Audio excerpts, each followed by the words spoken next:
Hey, good afternoon, everybody. Welcome into the channel. Happy Sunday again. And hopefully this video will help a lot of you that are newer beginner sellers with the top tips and tricks and things you should be doing on eBay to make more sales. And even for some of you experienced or advanced sellers, some of these may be ones that you're forgetting to do or that you didn't know about altogether. So without further ado, let's just jump into it. I'm going to give you the top eBay tips and tricks to selling more items and making more money in 2023.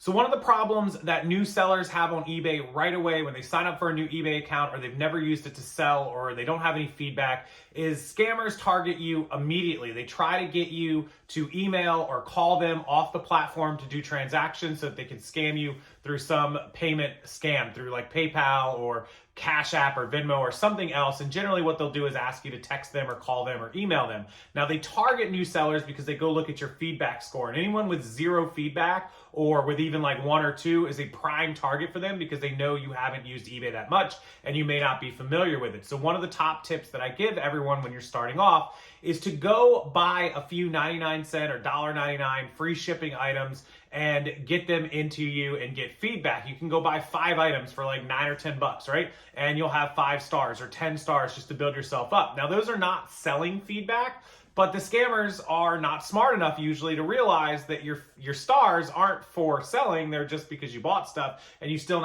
may not be experienced. So generally they'll see those 5, 6, 10 stars and they'll leave you alone. Significantly less amount of problems when you do that. Also, when you go to sell some items, people will not see zero feedback and you'll be more likely to attract some legitimate buyers. So always, number one, go buy some feedback, which is not against eBay's terms. All I'm telling you to do is buy items so that you get some feedback stars and people will stop targeting you for scams. Okay, number 2, if you're gonna sell anything on eBay, obviously you have to go buy some inventory and you need to learn how to look up items and check solds.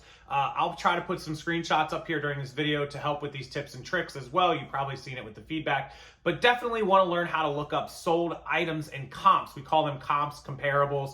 So you're going to want to learn how to comp items by looking it up and then selecting the left-hand side of the website or on the app, it's under filters, and choose the sold option so you can get a good idea of what things sold for and the averages. Now, always be careful that you don't see one sold for $200 and all the rest selling for $60 or $80. It's probably a $60 or $80 item. There may be something special about the $200, or there may be something fake about it or troll. Always do your research and understand why one's sold really high and one's might have sold for a little bit less. It will save you a bunch of headaches and mistakes and losing money in the future. Always understand what the good average market value of your item is. So number 2, learn how to look up solds and also check on the active listings, see what your competition is, because sometimes items might be selling for $80 and $90, but you go to active and a whole bunch of people have priced it at $60, $70, and now they're undercutting it. And so it might take you a little while to sell it. I'm not saying to lowball and race to the bottom, but also understand what active competition you're up against.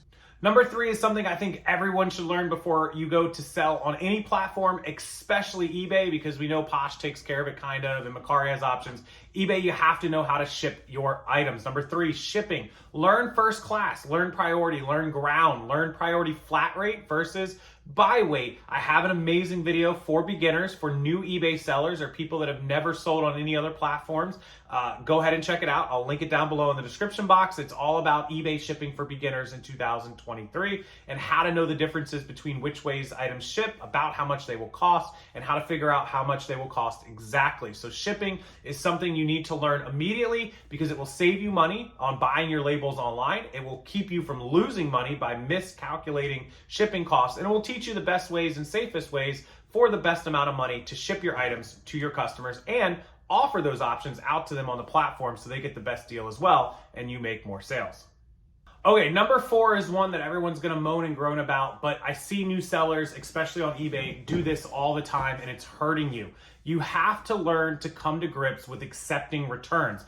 Amazon is the biggest seller that does the most sales and the most millionaire sellers and the most success because they accept returns, no hassles. Now, eBay has a little more flexibility, but generally overall on eBay, if you're a seller, you will accept returns. There's no way out of it, especially if your buyer is savvy or has experience. Now, there is a button that says no returns accepted, and it can help in some situations, but I promise you, I've done the research. I've polled hundreds of sellers. If you select that button, you're shooting yourself in the foot. You're going to have people who just pass right on by, because a lot of people who use eBay don't realize that if a seller has no returns accepted as a selected option, that if they buy something and it's bad, they can't return it. They don't understand that item not as described doesn't care about that button, and they'll be able to return it. So it scares them and they move on to more sellers. So accept returns. For new sellers, I recommend starting with 30-day buyer pays. So that way, if there's any mistake or they changed their mind or bought the wrong color, that they're gonna have to pay to ship it back. And the only reason you would have to pay to ship it back is if you made a mistake or lied about it or something like that, which you deserve to have to pay for it if you did that. But that's what I would recommend. And then you can work your way up to free returns in the future if you learn about Top Rated Seller Plus and the discounts of doing free returns and the protections, et cetera, et cetera. But as a new seller, I always recommend buyer pays returns as a starting point and then work your way to the next one. Number 5 is familiarize yourself with eBay's Vero program, and not necessarily their Vero Rights website tab. More so, familiarize yourself with common items that get taken down all the time. Again, I have a great video on that. I'll post a screenshot. I'll put the link down below, and you will know exactly what items to avoid, why to avoid them, and what eBay looks for, and why you can't sell certain items. There's no such thing as gated or restricted on eBay like Amazon has, but there are certainly items that will get you in trouble on eBay. I've made a video about it. It is completely accurate for 2022/2023. It's as updated as we're aware. There's also some great examples in the comment section of that video. So if you want to scroll through those are some that some of my viewers that they've had problems with have added in there and that I didn't put in that video. So that's a great resource. Again, I'll link it right down below in the description box. Sometimes you have to click see more to read that, but familiarize yourself with those items, why those items are bad, and how to avoid getting Veros in the future, because it can certainly wreck an account pretty quickly. I would highly recommend that sellers offer best offers as an option to their potential buyers. Now, depending on the category that you're in, this may not work, but for most categories I found, 95%, best offer will increase your sales dramatically. Clothing, shoes, jewelry, video games and video game systems, electronics, even cell phones and tablets and laptops and MacBooks. These are all great items to do best offers on. You can price accordingly to give yourself some flexibility and room. Make sure you're priced correctly for the total price and the shipping. And best offers will really, really give you an advantage over a lot of other sellers, and it will increase your volume probably 2, 3, 4 times what you would normally be selling a month with best offers off. So anticipate that your potential buyers are going to love best offers. Put it on as an option, get comfortable with it, learn how to use it up and down, accept the offers that you want and counter offer the offers that you don't like, and go from there. Best offers is really a very helpful option. I've used it for years and it's nothing but good for us. Okay, number 7 is one that I'm going to get some moans and groans on as well. It's promoted listings. Promoted listings, for you newbies, is eBay's way of basically pushing your listing up and putting it in front of more people. It is a payment option, so it only happens if a buyer buys your item. So you basically agree to pay a percentage to eBay, they promote it, and then if it sells, you'll pay that extra promoted fee. If it doesn't sell, you don't pay anything. And if it sells from a normal search, not a promoted result, then you don't pay for it either. So it's really great. There's no risk involved in doing promoted. The minimum you can offer is 2%, which means you'll pay an additional 2% fee. So if you sell, say, a $20 item, the additional 2% is going to be 40 cents, right? And if you do promoted, I promise you, turn it on your store, promote it at 2% just to start off. There are some trending and suggested rates that might be 8, 9, 10%. I don't think that's necessary. I think if you just do 2% or maybe even 2.5% or 3% across your store, you'll save money and you'll still make more sales. You'll do like an extra 300 in sales and spend an extra $3, right? Or $5 or $8, whatever it is. It's a really great option. Test it out, try it out for a couple of weeks. You can turn it on and off at a whim, at a notice. Just click on, click off. You can do whatever you want. You can promote half your store, your whole store. Highly recommend promoted listings. It always does good for us, and everybody loves a good sale, and that is no different on eBay. When you walk through a mall or you walk through an online shop or you see Amazon's Prime deals or whatever it is in eBay, you love a sale. You love seeing 15% off, 20%, 25% off, 50% off. So pretend like you're a buyer when you were going through your store, especially on old items or slow moving items or items you maybe had in stock for a long time or you spent too much on. If you're trying to move that inventory, run a sale. It's called Markdown Manager. You can run 10%, 15, 20% off, whatever you want. And I tend to run my sales for like 3 days at a time, because if you tell somebody, hey, my sale's good for a month, they might be like, oh, I can come back anytime. But you know how you watch the car commercials for like the car dealers and they're like, this weekend only, all trucks and cars, $5,000 off. You go up there like, we got to go this weekend, right? eBay buyers are the same way. If you run your sale Friday, Saturday, Sunday and say, weekend sale only, 20% off everything, they're going to come shop through your store through the weekend and you'll make sales. You can run another sale Monday through Wednesday or Monday through Friday. That way you say, weekday sale 15% off or 20% off all week long, ends Friday. And then Friday through Sunday go 15% off weekend sale only this weekend. So things like that tend to help that buyer mentality to, get them processing and go, oh, I better go buy right away before the sale's over. Works wonders for us. I love it. And I always price accordingly to make sure that I have room to come down on the sale or the best offer. Number 9 is one that I've preached for years. I'll continue to preach it because it's simply just a fact. Once you're making sales, get yourself a thermal printer. Get yourself something that can print shipping labels quickly, easily, and affordably. It doesn't use ink or toner. Here's my old one. I have a wireless one now. You can get a plug-in one like this. You can get a wireless one. They print 4x6 labels and you're good to go as quick as possible, right? So these are very easy. You just pop the thing up, right? It just goes up like that. You put your roll of thermal label paper in there and pull it to the first one, close it up, right? And then it spits out 4x6 thermal printer labels. You just peel, stick, and you're done. These are worth their weight in gold. I have some links down below for the one that I use, the Brother, which is in my downstairs office, and for a couple of cheaper options, some more off-brand options. But either way, they're worth their weight in gold. You'll save the money because no ink, no toner. They heat up the labels. That's why they're called thermal. They print with heat. And you will save so much time. No taping, no sticking, no all this crap.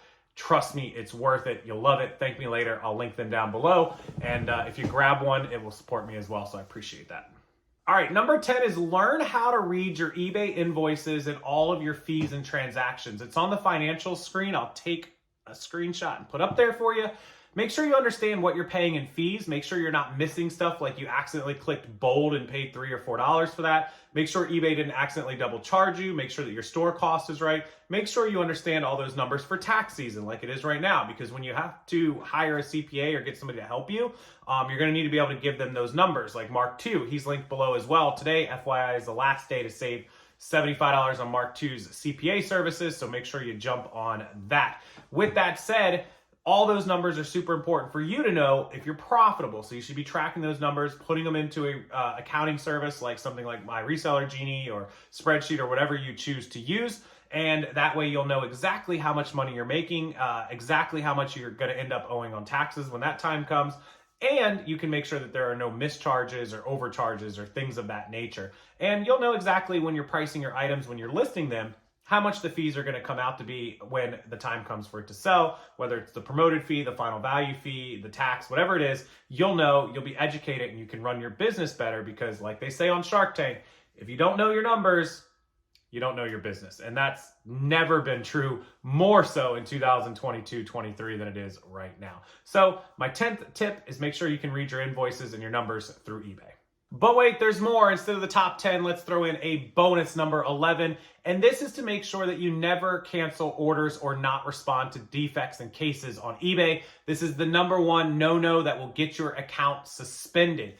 So there's 2 defects that you can get on eBay that actually hurt your account and put you below standards. So number 1 is not responding to a case when a customer opens it or refunding them to where eBay has to step in. That's number 1. You always need to respond to your cases. You need to provide labels for them to return things. You need to provide refunds if required. Whatever the case is and whatever the status is, you need to respond to it. So always do that, because if you don't, that will get you your first defect. The second way you can get a defect is by canceling orders for one of a few reasons. So you get a few options when canceling an order. One is if there's a problem with the buyer's address. If that's the correct answer and that's why you're canceling, you will not get a defect, and that's okay. Like if their address is messed up or they didn't give you an apartment number, there's a bunch of different reasons why, the address isn't found. You can cancel for that reason. You're good, you're safe.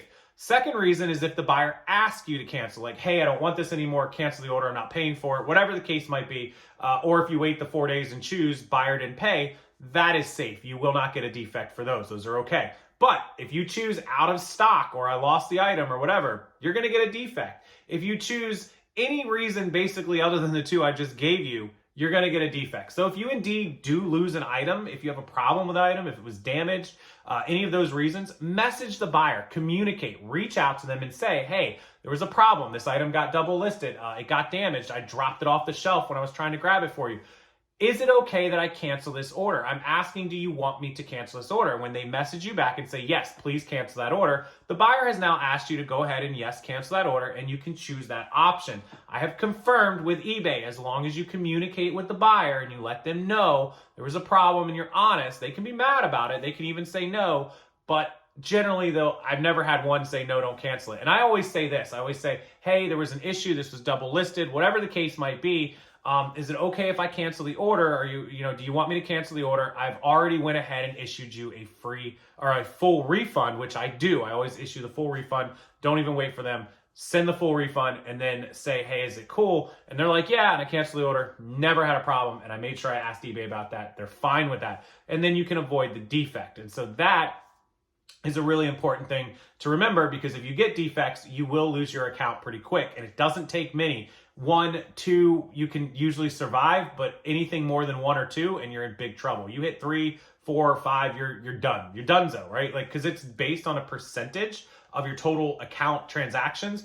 And if you do 2 defects and you had 100 transactions, you're at 2%. And anything more than that, if you got a third, you'd be under under seller standards, you'd be below standard and you'd be in big trouble. So don't do that. Never cancel orders except for the reasons I told you, and never not respond to cases and get yourself defects. So that is the 11th bonus tip that every seller, especially new sellers, better know. All right, guys, thanks for watching. If you enjoyed the video, hit the thumbs up button, turn it blue. It really helps me. It helps the YouTube algorithm, so I appreciate that. And subscribe to the channel for more videos coming out all week long. This second week of February coming up. Today's the 5th, so tomorrow, Monday the 6th, starts basically our second week of February. And I'll have a ton of great content out for you guys. And if you need anything else, Mark II, a CPA, he's linked below. My Reseller Genie, your accounting program, they're linked below. My listing service, you can email me at rockstarflipper@gmail.com if you'd like us to make eBay drafts for you as a virtual assistant, basically. And anything else I can do for you, my email is always open, rockstarflipper@gmail.com, 7 days a week. I'm in my softball uniform because it is softball Sunday. I'm going to go play with our co-ed neighborhood league. We have 12 teams, so wish me luck. Today's our last scrimmage game. The regular season starts in 2 weeks after the Super Bowl. And I'm going to go enjoy it, get some good workouts in, get some good balls hit out in the field, and hopefully win a scrimmage game to get off on the right foot. You guys enjoy the rest of your Sunday, and I'll see everyone next time.